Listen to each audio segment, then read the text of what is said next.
Hello, hello, hello, hello. There you are. Here I am.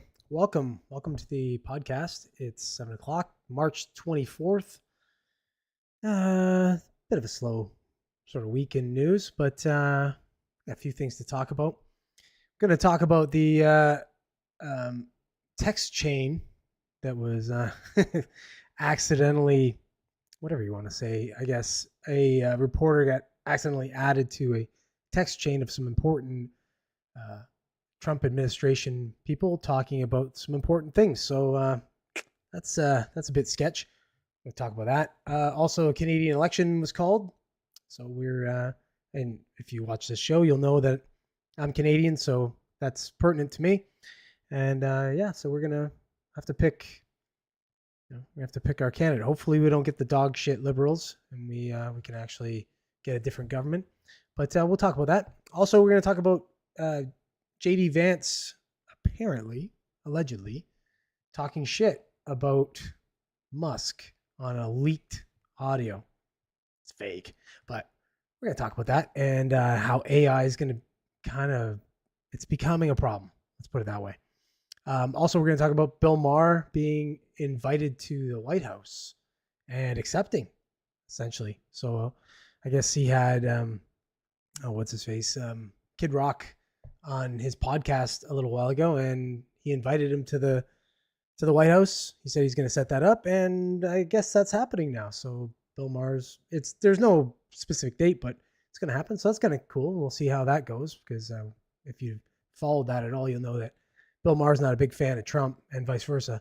So it'll be kind of interesting to see if they bury the hatchet. So we'll talk about that. And Snow White, dog shit movie, getting a dog shit opening weekend. So we're going to talk about that and see where we land on that. If you are watching the podcast and you like this podcast and you're not yet a subscriber, do subscribe. It's the best way to support a small channel like this.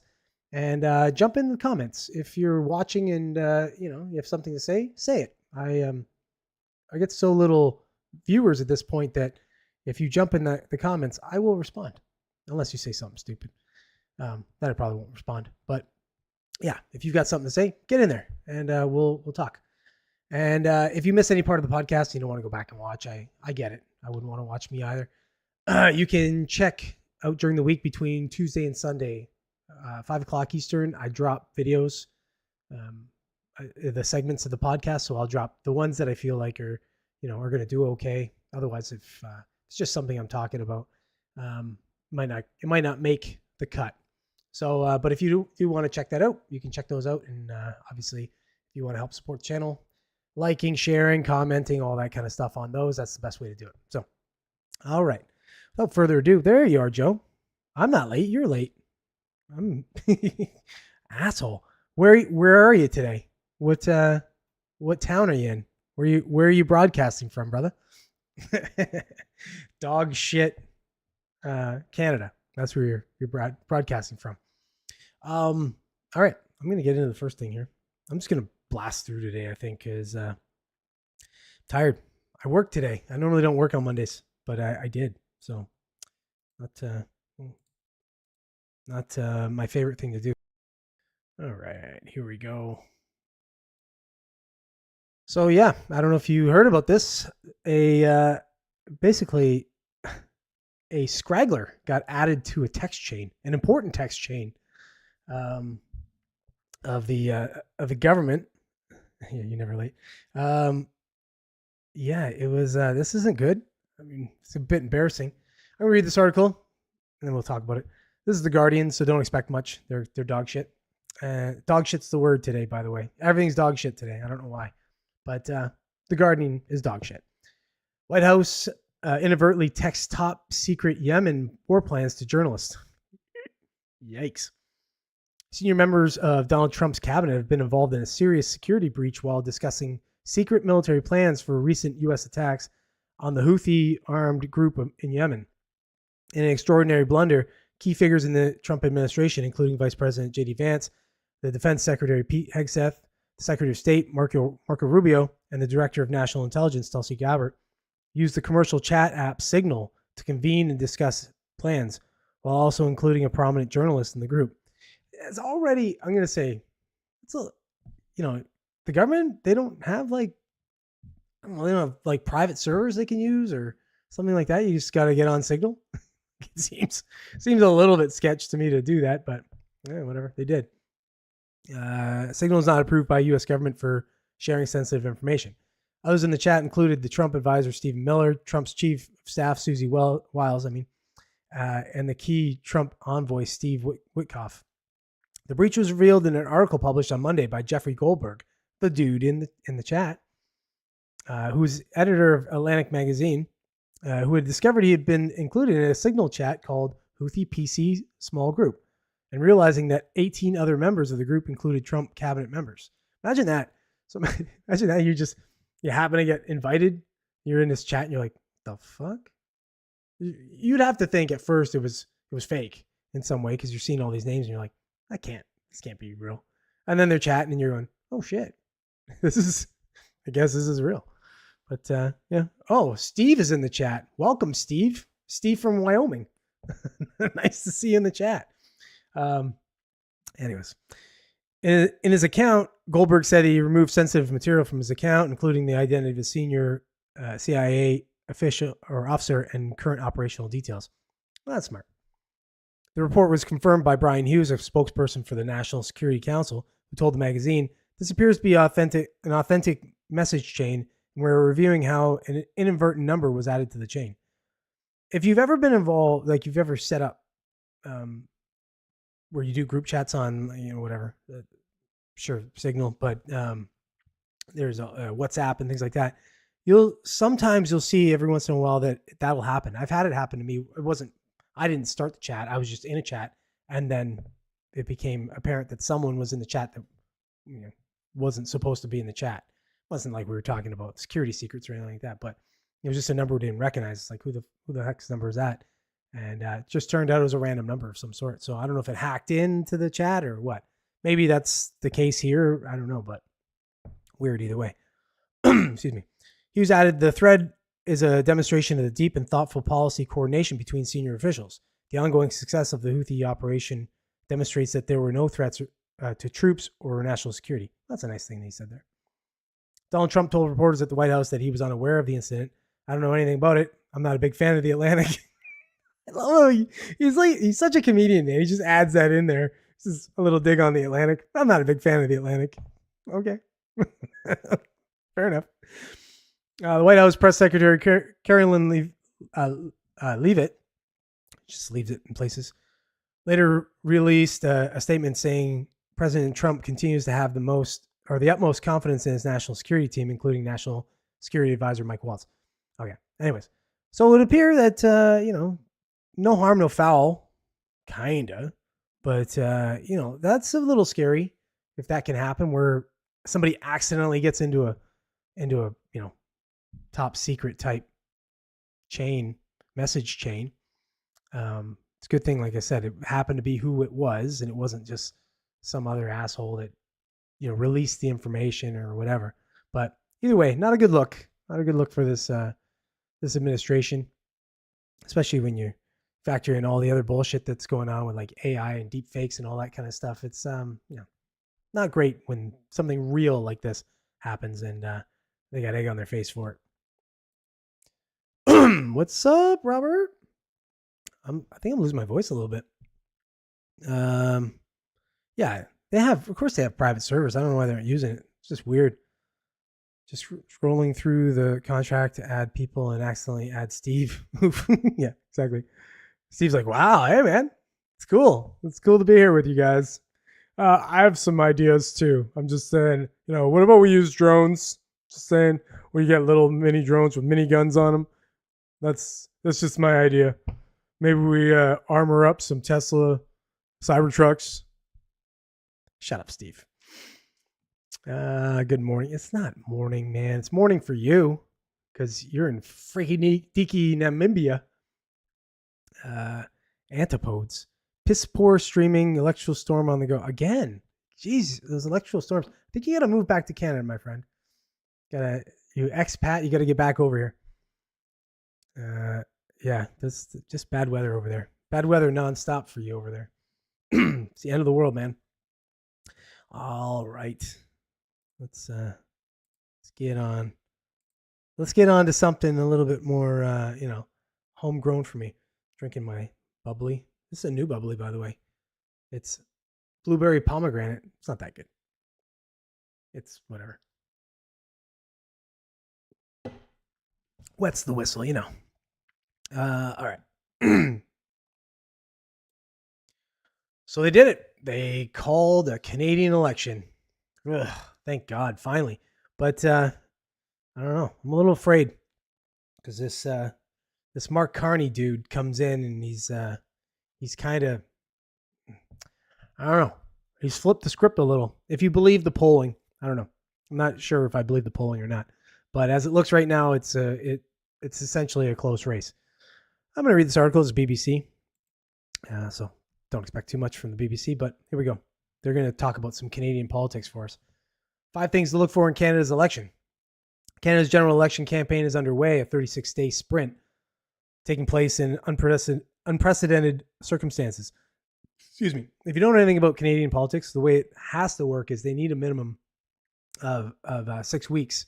So when they call the election, there has to be a minimum of 6 weeks before the election can actually take place. And what they're trying to do, what the Liberals are trying to do, is they're trying to capitalize on this newfound sort of momentum that they've gained, throwing in this hack Mark Carney, just a fresh face for the Liberal Party. He's not fresh face at all. He's just a goof. But they put him in there, and now they're getting a bump, and they're going to try and capitalize on that. Kind of the same thing that Trudeau did back when he called that snap election a few years back, and it's just because they knew that the polling was going in the wrong way, and they thought they'd just get ahead of it, call an election, then they would secure themselves another cycle. So I think they're doing the same thing here. Voters will consider which party should govern the country, just as the U.S., its neighbor and largest economic partner, launches a trade war, and President Donald Trump muses about making Canada the 51st U.S. state. Domestic issues like housing and immigration will still be important, of course, but for the first time in decades, Canadians will also be grappling with fundamental questions about the country's future when they head to the ballot box on April 28th. So here are the 5 things to watch as the campaign unfolds. So candidates talking tough on Trump. This is stupid. So already, the idea that anybody's going to talk tough on Trump is just stupid to me anyway. It's just, they shouldn't be trying to talk tough with him. They should just try and work with him. But this seems to be the way they're all going about it. Canada and the U.S. share deeply integrated economies, a long-standing security partnership. It's a one-way security partnership. Let's be real. Like we're there, man. We'll watch a little for you. When you guys you get a little shut eye. We'll watch. We'll ring the bell if anybody shows up.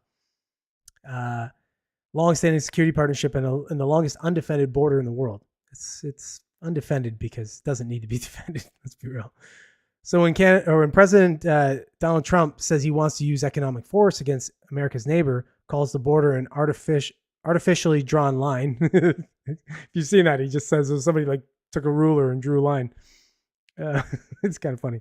And imposes steep tariffs. It marks a profound shift in the relationship between the two allies.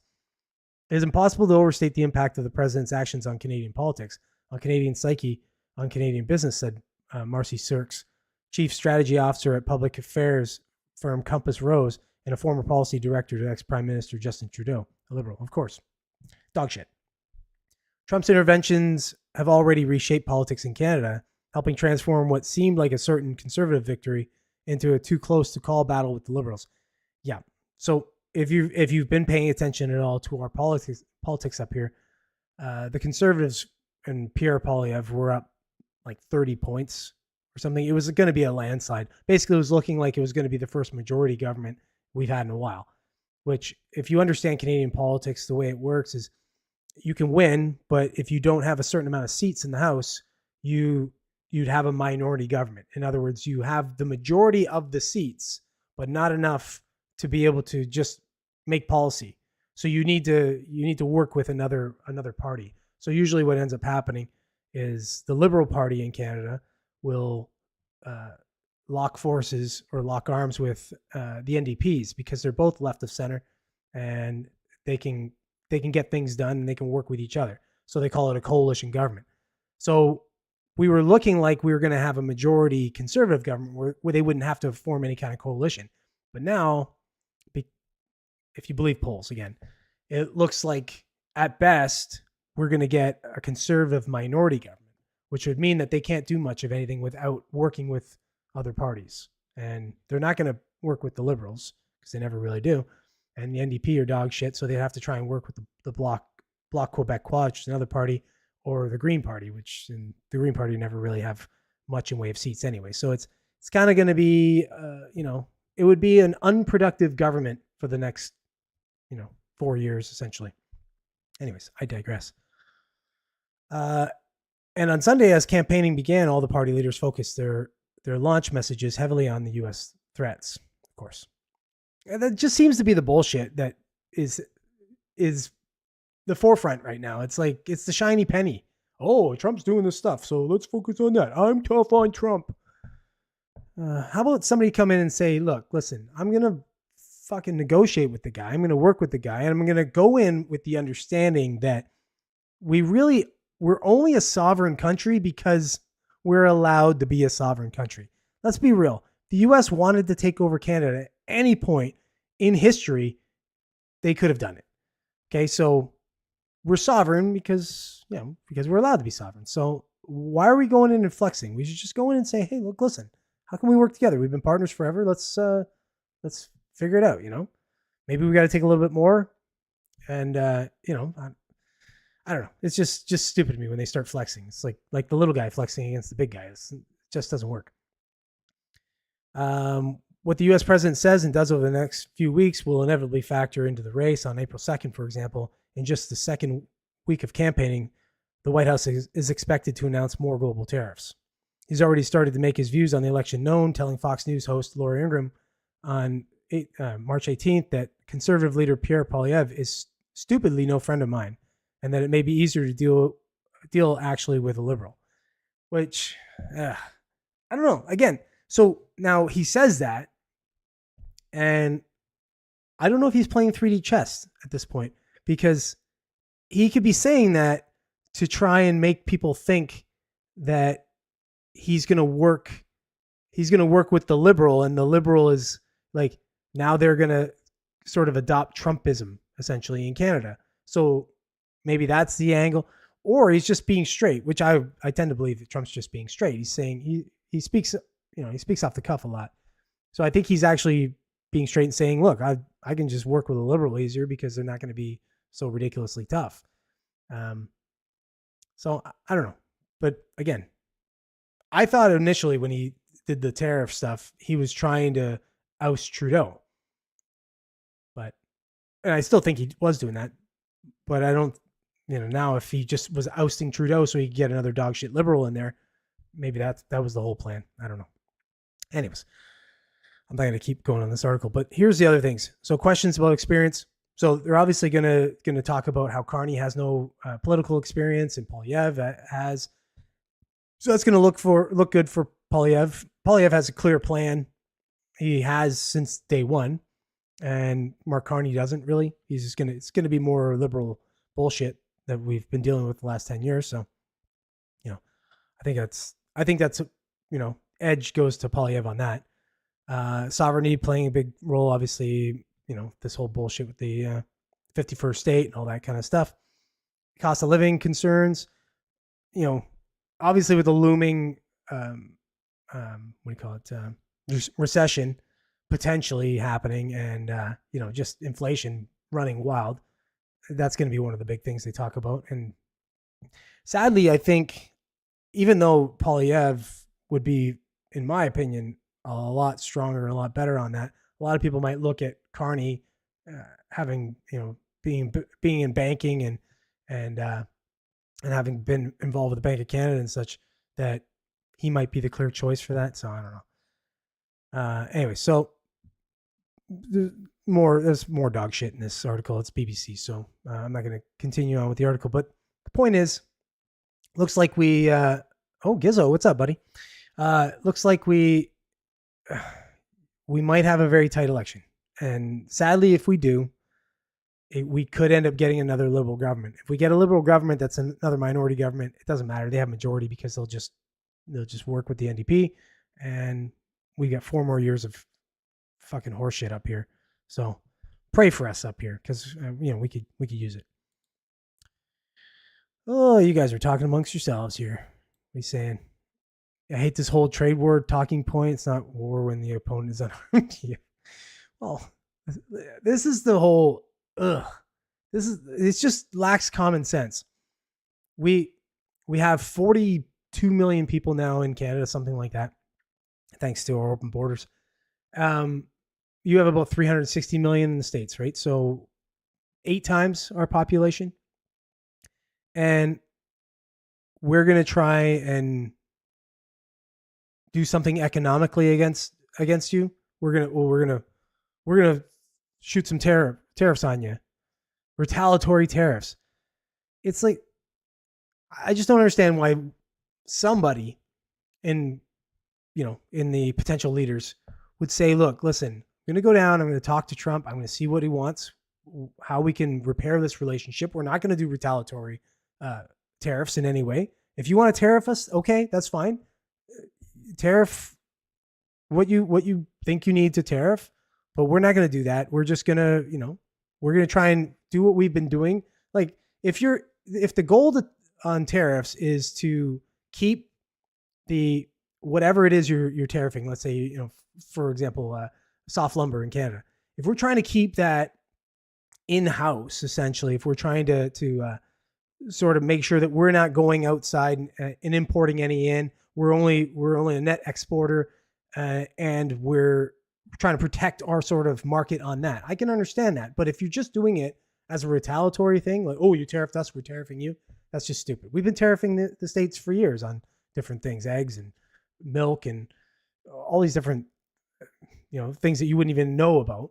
But you can look up the tariff list. I've looked it up before, and just it's a lot of deep reading, because you got to look to see, like, there's a bunch of bullshit in there. It doesn't just say, oh, this tariff, or here's a percentage. There's a lot of nuance to it. But anyways, to say that we're just gonna tariff as a retaliatory thing is just stupid. Just go in there, negotiate with the guy, and find out what he wants, and try and appease. That's how you negotiate. Diplomacy is the way to go here. It's not this tough talking and flex bullshit. What are you saying here? I don't know, man. The northern border need to be protected. We want you to keep the Indians, both DOT and Feather, both Dot and Feather. Oh, listen, man. The Indians started in your country. What are you talking about? The natives were there. They just moved up. They didn't start up in the cold. They were down where the buffalo were. So screw you, man. Speaking of the Indians, the natives, I should say, they're kind of affecting a thing called the Ring of Fire. I'm going to talk about that in the podcast, not this week, but maybe next week. But the whole Ring of Fire up in Northern Ontario, and I'm invested up in there, so I'm waiting for this all to pan out. And if it does, well, this podcast could get very blingy because I'll make a lot of money. But yeah, so you take them down there and get them out of the way of our Ring of Fire activities up here, and let me make a bunch of money. People's Party is still in the mix. Yeah, the People's Party. So with an unproductive government, that just means the same old, same old. Well, yeah, exactly. Well, it's productive when they form a coalition because then they can get shit done. But it's bad productive. It's the wrong party. Like the Liberal Party was able to get a bunch of dog shit stuff done because they had the NDPs working with them. But now nobody's really I don't see anybody forming a coalition with the Conservative Party. So they need a majority government. I mean, if the U.S. can't take on farmers in sandals in Afghanistan, then they'd have a hard time up here. It's true. It depends when they come. I mean, yeah, if they come up in the cold, they're probably screwed. Carney is concerning because of the WF. Yeah, I agree, Artie, for sure. But he's and that's what I think. That's why I think he's doing so well, is because I think they're just in Canada. We basically have we have liberals and conservatives in Canada. The NDP and shit, it's whatever. But so you get people that will just, no matter who it is, will vote liberal. No matter who it is, will vote conservative. So and then you get the rest of them that are kind of like just these what do you call it? One issue voters. So right now they've made this issue with the tariffs the primary issue, and so these people are stupid enough to just say, "Oh, well, it looks like Carney's going to be able to work with Trump and get these tariffs down. I'm going to vote for Carney." They just forget about everything else that's going on. It's the shiny penny, like I say. 51st, 52nd, 53rd, 54th, 55th, 56th, 57th, 58th, 59th, and 60th states. I agree with you. We're huge up here, man. We got a massive landmass. You can't make us one fucking state. It's just way too much. We have more people in California. You do. You do, actually. Yep. And probably the same type of voters, which is sad. That's not true. But we do have more in Cali and New York. California, I think California has more population than Canada. It's close anyway. There's like 4 dudes in fighting shape in all of California. I don't think there is anymore. I think the fire's got them. I'm pretty sure.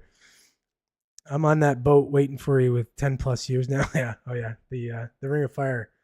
It's going to make us some money, man. That one stock. There's a stock my buddy Art and I are invested in that's deciding to have a little pump. I had a little pump today. Went up like 40% today alone. So nice little increase. Every time it goes up a penny, I'm up like $2,500. So I'm good. Funny how Carney echoed PP statement on ROF. Yeah, I know. Well, of course he is. He's not stupid. He's just a puppet, right? So he's gonna take all the best of what Polyev says and make it his own and act like, oh yeah, no, I'm gonna do that too. Cali is 39 million. Yeah, so it's probably pretty close. It's I don't know. It's hard to say with Canada because we have so many undocumented immigrants. We have people just overstay visas, and then we have all the student visas and stuff. There's all the Indians from that come over and go to school, and Chinese that come over and go to school, and then they overstay. So I don't know. It's hard to say. But the last time I looked at a census, it was like almost 42 million or something. All right, let's get on to the next thing here. This bullshit story. Bullshit. Okay, so apparently JD Vance was talking shit about Musk, and it was leaked. Fucking no. Nope. No. Didn't actually happen. But this is kind of scary that this shit's already starting. These fucking douchebags are starting this crap. They're starting it pretty early. We're not even 6 months in the presidency, and they're already starting this crap. I'm gonna read this Newsweek again. Don't expect much. Newsweek's another dog shit. What do you call it? Outfit. So is leaked JD Vance audio on Elon Musk real? What to know? So an audio clip which claims to be Vice President JD Vance criticizing Elon Musk has gone viral on social media, prompting Vance's communications director to state that the recording is not real. As AI tools become more intelligent and more widely used, the rise of AI-generated video and audio misinformation has begun to escalate rapidly.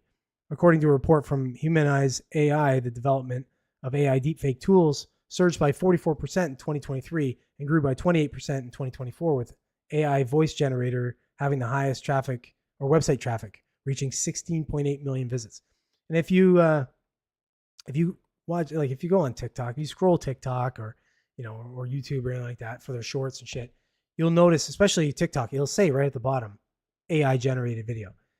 And it's a lot of them. I actually got tricked just recently. I'm a sucker for these stupid animal, I shouldn't say stupid, but these animal videos where someone's helping an animal or something. It's just whatever. It warms my dead heart.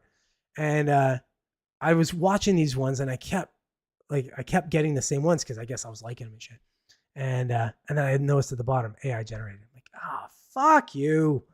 So I was trying to block it. Can't block it on TikTok. You just hide shit or something. But anyways, AI all over the fucking place. Or even check out Ping Trip if you want to get funny AI of Joe Rogan. He does these videos, these awesome videos of Joe Rogan. Joe Rogan's even talked about him on the podcast. Anyways, carry on. So William Martin, the vice president's communications director, said in a post on X that the audio recording is fake. He wrote that it was most certainly not the vice president, along with a link to a post which has since been deleted. The quality of the audio is very poor and distorted. There is no source of context given to the audio, and no explanation is offered as to why a random social media account would have a confidential recording of the vice president speaking, an incredibly unlikely situation. They should find this stupid account, which it looks like it's Joseph Talia on TikTok, and find the person who started this thing, this TikTok account, and go arrest them. Because fuck you, that's why. You put this shit out there and try and trick people into believing that he said something just to whatever, to throw a monkey wrench in the or into the administration. Fuck you should go to jail. In the recording itself, the person imitating Vance talks negatively about Musk, saying everything that he's doing is getting criticized in the media. And he says that he's helping, and he's not. He's making us look bad.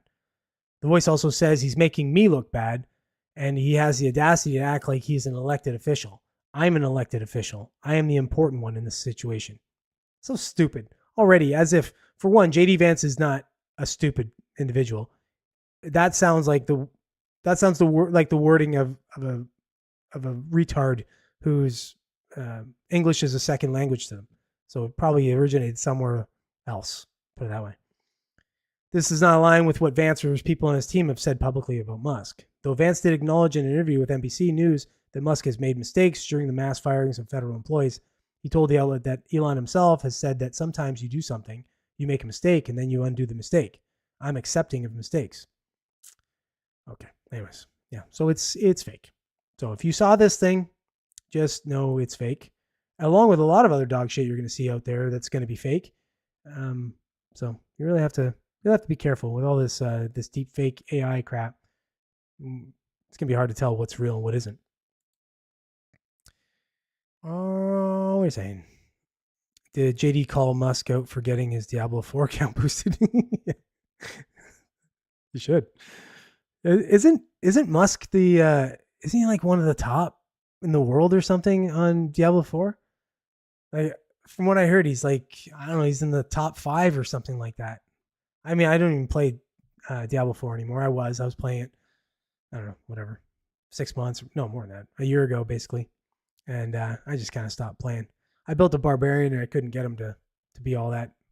I don't know. It was bugging me. So I went through the whole storyline and then of course when they change the seasons, then it's like you got to make a new character. It's fucking irritating. Anyways, yes, harsh, Gal, Gal Godot. All the Rachel Ziegler hate started in 2019 after she dragged Jeremy Renner for abusing his kid and wife Amber Heard, Johnny Depp style. Oh, man. Well, we're going to get to that story soon there, Be Positive. But, yeah. Anyways. He pays for one of the top gamers in the world to play with. Oh, that makes sense. Yeah. Okay. That's pretty cool. I mean, you think about it. He has the time to be one of the top players in the world on Diablo 4 and, look under the hood for all this this fraud and waste in the U.S. government, and run Tesla and run SpaceX, and I don't know if he's doing anything with this boring company or whatever. But anyways, who's pretty hot? Oh, Gal Gadot. Yeah, Gal Gadot's stupid. She's stupid hot. Rachel Ziegler, not so much. She looks a little funny in the face. Charlemagne the God goes off on Disney Marvel for firing Jonathan Majors and pretending to take a moral stance, yet not firing actor Jeremy Renner when he faced abuse allegations from his ex-wife. Yeah. Okay. Well, that's yeah. I agree with that. He should have been the same. I don't agree with this whole one rule for one and not for the other. So I let Rachel Ziegler drop an Amber Heard on my chest. Ew. Don't you think she's funny looking? I don't know. I think she's weird looking, man. She's got like I don't know. She's got an alien face to me. She's half white, German, Polish. Net's gone to hell. Hell here. Oh. All right. See you, Robert, buddy. Sorry about your internet being shit. Good luck with your electrical storms. All right. Let's get into the next thing, guys. Actually, hey, you're bringing her up. Let's talk about this one first. I was going to talk about the Bill Maher thing first, but let's just talk about this one first. Okay, so the Snow White movie's out, and yeah, nobody likes it. It's fucking shit, apparently. I haven't seen it. I'm not going to see it. So I'm never going to give a review on it because I'm not going to spend the time ever watching this dog shit. But apparently it's bad. And apparently it's not doing well in the box office, which is nice. This is Fox News, so it's going to be a little bit skewed over the other way. So let's see what they have to say. Snow White has brutal box office opening weekend, fails to meet expectations despite huge budget. And the huge budget is $250 million. I don't know how you spend $250 million on a fucking Snow White movie, but you do. The bad press surrounding Snow White didn't improve this weekend as the live-action offering of the Disney classic opened in a lackluster box office haul. Snow White opened in the U.S. and Canada, $43 million in ticket sales, still coming in first place at the domestic box office, according to studio estimates. The Los Angeles Times reported it costs an estimated $250 million to make. The movie grossed $44 million overseas for a total global debut of $87 million, which would sound like it's fine. It sounds like it's kind of on pace, but everyone knows that it's the opening weekend that sets the pace. So from the looks of this, if it only made $87 million in its opening weekend, there's going to be quite a spike for the next little while the next weekend sort of thing. This thing it'll probably break even or do a little bit better than even. Maybe it makes $300 to $300 million, but according for a movie like this, that's basically a flop. It's a break even's a flop. By the way of comparison to other recent live action Disney adaptations, The Lion King in 2019 made $191 million in its opening weekend domestically, and Beauty and the Beast in 2017 earned $174 million in its first weekend in the theaters. So there you go. Comparatively, it's going to do bad. The opening weekend was a disappointment, as was projected as recently as last month to make upwards of $85 million in its opening weekend, but projections slid downward. So critics have not been kind to the live-action release of Snow White. The film currently has a 44% Rotten Tomatoes score, meaning the majority of reviewers have been negative. A few of the film's controversies stemmed from its star, Rachel Ziegler. Fans slammed the actress for her now infamous red carpet interview in which she condemns the plot of the original 1937 Snow White and the Seven Dwarfs. I mean, the original cartoon came out in 1937, and very evidently so. There's a big focus on her love story with a guy who literally stalks her. Weird. So we didn't do that this time, Ziegler said during Disney's D23 Expo in 2022. So talking shit about the old movie, that's in poor taste. But from the sounds of this idiot, everything's in poor taste with this dummy. So she also got in trouble when she posted a political post wishing violence on supporters of President Donald Trump. May Trump supporters and Trump voters and Trump himself never know peace, the actress said on Instagram after Trump's 2024 victory, adding, F Donald Trump. She later apologized for the comments. I love how they apologize after. They apologize because they have no backbone. They're a bunch of fucking grifting shills that just run around saying what they think is going to be like the most popular thing. It's kind of like Mean Girls bullshit, right? They just say shit. They don't really know what they're saying. It's not based in anything. She probably has no fucking idea what anything as far as policies are that Trump's backing. She just wants to jump on some kind of friggin' little bandwagon where they'll all pat each other on the back. I don't want to read any more of this. This is whatever. It's dog shit. That's all you need to know, apparently, and it's not going to do very well, and that's good because this chick is stupid. Look at her stupid face, and the movie's stupid. And woke stuff breaks everything. So they should just do a remake of the original movie and call it done. Yeah, he definitely needs to get Starlink. Dean Cain is Japanese. Dean Cain played Superman. Yeah, I know. Yeah, it wasn't very good. The best Superman is what's his face? Can't remember his name. Dude that also plays The Witcher. whatever his name is. Best Superman so far. I never let appearances get in the way of a Cleveland steamroller. I missed you, buddy. It's been a while since you've been around. I don't know, you just fucked off for a while there, but I'm glad to have you back, buddy. Get a little comic relief. I know a Cleveland steamer, when they just sit on your chest, is a steamroller when they roll it up and down. Yeah, they squat down on it and rock back and forth. Flatten it like a pancake. And you're in some weird shit there, Gizzo. What's it called when they have the diuretic? A Cleveland thunderstorm. Shit is the show theme today. Oh, that's the Cuyahoga special. Yeah, I did start the show by calling everything dog shit. So you guys are just talking about Cleveland steamers and stuff. It's part for the. I guess I started. Let's put it that way.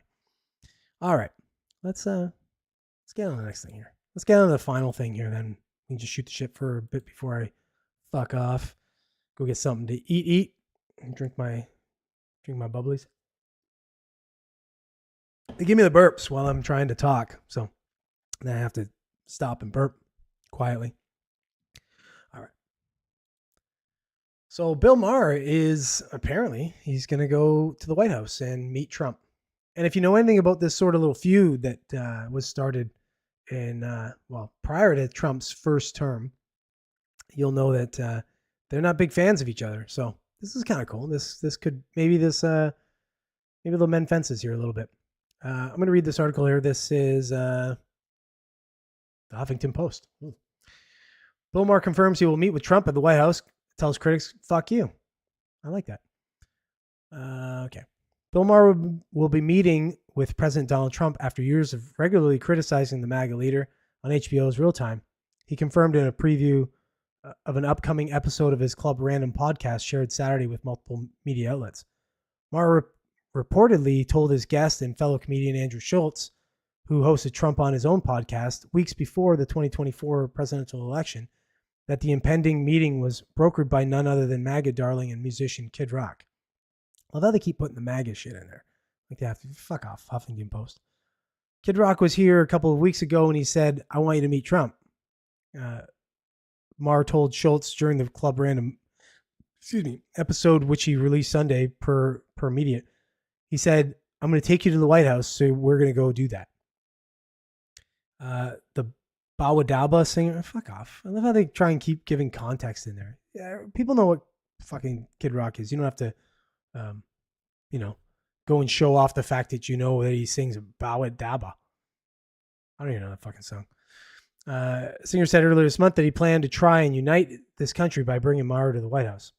Maher has slammed Trump's policies and baseless statements for more than a decade on his HBO show, and was even sued by Trump in 2013, but has also criticized fellow Democrats for their supposed tribalism and refusal to engage civilly with Republicans. If you watch Bill Maher, you'll know that he's just a classic liberal. Like, you might disagree with, like, I disagree with a lot of different stances he takes on things. He lives in California, so like, he's drinking the California water, so he's a little retarded. But for the most part, he's just a centrist. He's a left of center kind of guy. So he's gonna, a lot of the things that Trump is doing is probably stuff that Bill Maher has no real problem with. He just has a problem with Trump. So if he can shake this whole problem with Trump, like a lot of people, I think if you said that Trump, the things that Trump are doing, if you just replace Trump with Obama, we'd probably have like 80% of the liberals going, yeah, no, we're for that. It's just because it's Trump, right? So anyways, if he can mend fences a little bit with him, then maybe he can just, instead of pushing this sort of rhetoric that Trump all bad all the time, orange man bad, he can just say, okay, well, that's a shitty policy, that's a good policy, or whatever, right? Just be kind of unbiased. There will be lots of people on the left who will be like, how dare you talk to this man? He said, it's like, fuck you, I'm not playing this game that you mean girls play. Oh, you know what? You can't sit at my lunch table because I'm just not talking to you. That's what Bill Maher was saying about critics saying about him sitting with Trump. Not talking to you, Mark continued, according to the Daily Beast. You lost the election. Who the fuck do you think you have to talk to? It's one thing if you win it. It's another thing if you lose it. The self-described Democrat also noted that he won't be dressing like Ukrainian President Vladimir Zelensky, who wore black pants and a collarless black shirt at an Oval Office meeting earlier this month. That was so stupid. We talked about this in the podcast, how dumb that was and disrespectful. You're coming to the White House, dress accordingly, fucking idiot. The comment comes mere weeks after Maher condemned Trump for berating Zelensky at the White House during a televised meeting that was set to conclude it with an agreement regarding Ukrainian rare minerals, but ended in a controversial a blowout. That's my model for meeting Trump. It's like, be respectful, which he deserves, Maher told Schultz for the Daily Beast. He won, not once, but twice. It's funny, my girl said to me, what are you going to wear? I said, I'm going to dress like Zelensky, or I'm not going to dress like Zelensky. He added, I'm wearing a suit and a tie. Mars repeatedly claimed Trump is a Russian asset who won the 2016 election with help from the Kremlin. The planned get-together will make the comedian the latest prominent Trump critic to meet with him after the 2024 election, following in the footsteps of Amazon's Jeff Bezos and Meta's Mark Zuckerberg. So, I mean, hey, I don't think this is like some kind of stunt. I think this is, hopefully it's like, I don't know, some kind of attempt to mend fences. Hopefully he's just going to go in there and they can talk and go, all right, yeah, fuck, you know what? You sued me and I talked shit about you, but whatever. It's fine. You do your thing. And, I'll talk shit about you still a little bit on the show because it's good for ratings. And, you can talk shit about me and whatever. We'll let bygones be bygones. It's kind of like you're both in the fucking, you're in the spotlight. You say something, it gets blown up. You say something off the cuff, a little in jest or whatever, you're making a joke, gets blown up. It's no reason for anybody to get their panties in a twist. So hopefully this works out for it, and I can start watching Real Time with Bill Maher again, because I was getting sick of watching all the Trump bashing.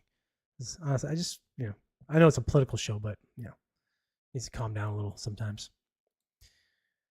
What are you guys saying? Oh, nothing. You guys aren't saying anything now. You guys are just listening to me. That's nice and quiet. All right, that's it. That's all I gotta talk about today. I'm gonna go to this camera over here. Yeah. So that's all, guys.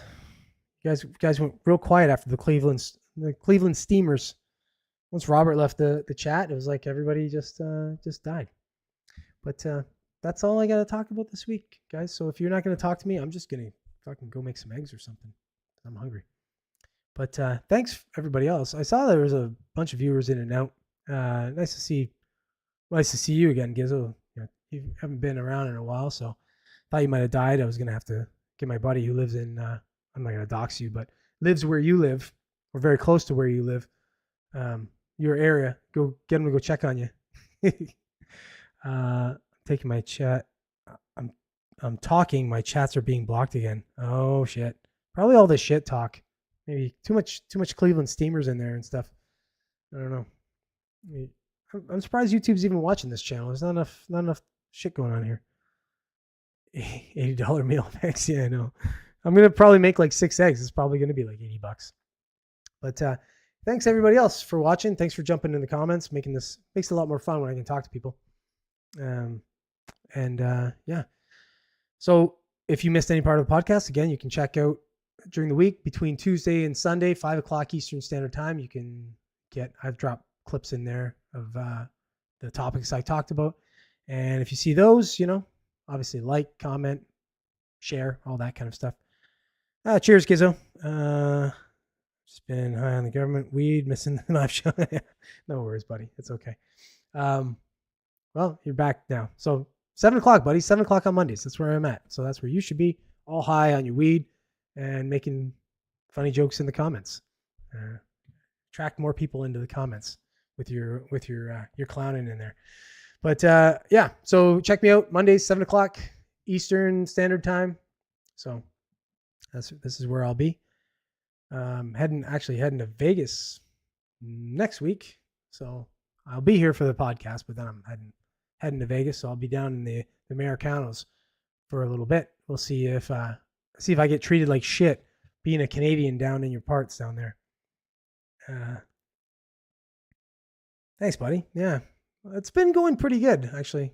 It's just steady, kind of. I don't know, the algorithm kind of laid off on me a little bit. Like for a while they were really like pounding the channel, and I was getting nothing. And then I kind of moved off of a little bit off the politics. I went a little bit more into the entertainment stuff a bit, and then that kind of eased off the channel a little bit. And I think now with the governmental change, they're kind of they're easing a little bit off of podcasts that are in my genre, I guess. So been growing a little bit. So we'll see. We'll see if I can hit the monetization mark. That'll be that'll be a fun time. I'm close on my other channel, so. But anyways, thanks for watching, everybody.